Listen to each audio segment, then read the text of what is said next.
أعوذ بالله من الشيطان الرجيم بسم الله الرحمن الرحيم يا أيها الذين آمنوا لا تدخلوا بيوتا غير بيوتكم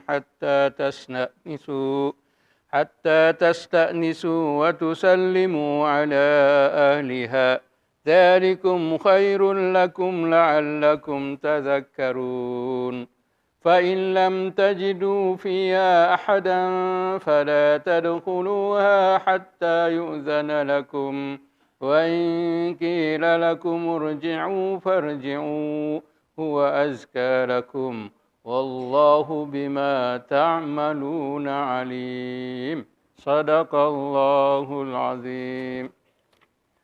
Maksudnya, wahai orang-orang yang beriman, janganlah kalian masuk ke rumah-rumah yang bukan rumah-rumah kalian, sehingga kalian meminta izin, meminta kebenaran, kemudian memberi salam kepada penghuninya. Yang demikian itu adalah lebih baik. Mudah-mudahan kalian selalu ingat pada Allah Subhanahu wa Ta'ala. Jadi malam hari ini, Maghrib yang mulia ini, kita akan mengkaji 3 ayat daripada surah An-Nur, surah cahaya. Dalam ayat-ayat ini kita akan melihat bagaimana Allah Subhanahu wa Ta'ala mengajarkan kepada kita bagaimana kita masuk rumah atau mendatangi rumah atau sedang bertamu atau kita akan membuat rumah atau bagaimana rumah-rumah tersebut. Jadi dalam 3 ayat di dalam surah An-Nur. Kita sudah sebut bahwa surah An-Nur ini adalah salah satu surah yang diperintahkan oleh Rasulullah SAW untuk mengkajinya. Tetapi untuk siapa? Untuk kaum ibu, untuk para wanita. Surah Nur diajarkan kepada mereka. Sedangkan untuk kaum lelaki diperintahkan untuk belajar surah Al-Maidah. Jadi surah An-Nur untuk kaum wanita. Nah, di dalam surah ini kita melihat beberapa hukum hakam, di antaranya yaitu tentang hukum hakam yang berkaitan dengan rumah. Bagaimana kita masuk ke dalam rumah?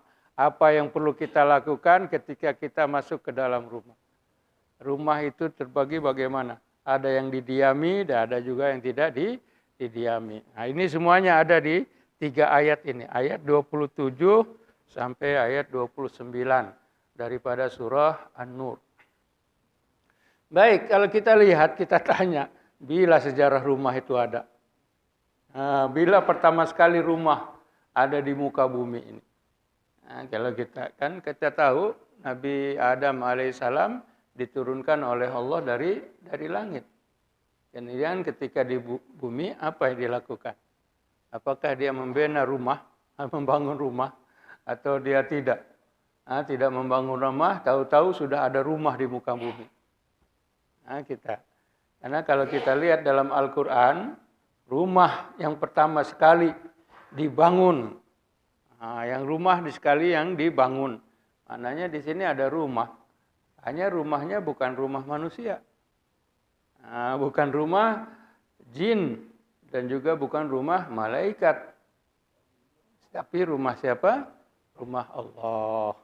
Yang disebut sebagai tempat ibadah. Inna awwala baitin wudi'a lin-nasi lalladzi bi Bakkata mubarakan. Sesungguhnya rumah ibadah yang pertama dibina di muka bumi ini adalah yang berada di Mekah yang penuh berkat. Di sini disebut bait, rumah.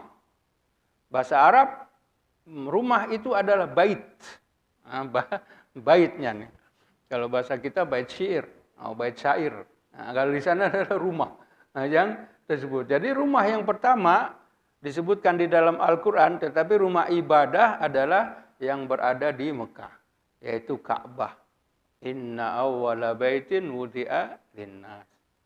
Kemudian tentu di sekitar Ka'bah ada manusia, ada penghuninya yang akan beribadah kepada Allah Subhanahu wa Ta'ala di rumah tersebut. Hanya bila kalau Nabi Adam kan baru saja, tidak sampai 10.000 tahun Nabi Adam itu. Mungkin sebelumnya ada manusia-manusia lain yang menghuni di kota Mekah juga. Nah, kita lihat di sana rumah Allah Subhanahu wa taala. Jadi dalam ayat ini Allah Subhanahu wa taala memerintahkan kepada orang-orang beriman agar mereka tidak memasuki rumah yang bukan milik mereka. Nah, jangan memasuki rumah yang bukan milik mereka kecuali melakukan dua perkara dahulu. Yang pertamanya adalah tasta'nisu, meminta izin. Nah, rumah, kalau kita mau masuk ke dalam rumah orang lain yang bukan milik kita, kita mesti minta izin. Tasta'nisu. Selepas tasta'nisu, wa tusallimu, dan memberi salam kepada penghuninya. Ayat ini diturunkan akan atas sesuatu yang berlaku pada zaman Rasulullah Shallallahu Alaihi Wasallam. Itulah senangnya waktu hidup zaman Nabi Shallallahu Alaihi Wasallam. Ada sesuatu kejadian atau satu masalah, Allah akan beritahu terus. Ditanyakan oleh sahabat, ditanyakan oleh para sahabat Rasulullah Shallallahu Alaihi Wasallam. Rasulullah kalau tidak tahu, tunggu sebentar, akhirnya diturunkan wahyu sebagai penyelesaian atau menjawab soalan-soalan yang dipertanyakan oleh para sahabat. Karena waktu itu adalah masih terhubung antara langit dan bumi. Nah, maksudnya karena ada wahyu. Malaikat Jibril selalu turun ke bumi membawa wahyu dari Allah Subhanahu wa taala. Satu permasalahan yang berlaku dengan turunnya ayat-ayat ini. Nah, permasalahan berlaku pada ketika itu. Nah, kalau kita sekarang sudah tidak ada turun wahyu. Nah, sudah ada, tapi semuanya sudah ready. Walaupun kita sekarang zaman kita tidak ada diturunkan wahyu, tapi semuanya sudah siap. Cara solusi penyelesaiannya semuanya sudah siap. Kenapa? Karena Quran sudah sempurna. Apa masalah? Rujuk Quran akan kita dapati. Nah, ada persoalan, kita kembali kepada Al-Quran akan kita peroleh. Nah, itu kepentingan. Tapi bagaimana cara mendapatinya? Bagaimana cara memperolehinya? Kembalilah ke para ulama yang mempelajari Al-Quran tersebut. Akan ada solusi. Akan ada jawaban. Apa saja permasalahan. Karena Allah bagi mukjizat yang diturunkan kepada Nabi Muhammad SAW ini, semuanya sampai hari kiamat, ini untuk menyelesaikan permasalahan yang ada. Apa saja. Yang kecilkah, yang besar ada di dalam Al-Quran. Nah, kita boleh merujuk. Nah, satu masalah yang ketika itu, yaitu ada seorang perempuan.